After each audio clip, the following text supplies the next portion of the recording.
সর্বশেষ যে লোকটা জান্নাতে যাবে তাকে আল্লাহ তাআলা জাহান্নামের আগুনে পোড়াতে পোড়াতে ছাই বানিয়ে ফেলবে।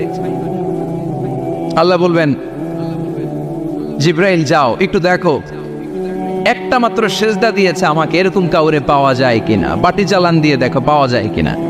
খুঁজে খুঁজে কাউরে পাবে না। আল্লাহ বললেন আবার দেখো, খুঁজে খুঁজে একজনকে পাবে, সামান্য ইমানের ছিটে ফোঁটা তার অন্তরে ছিল।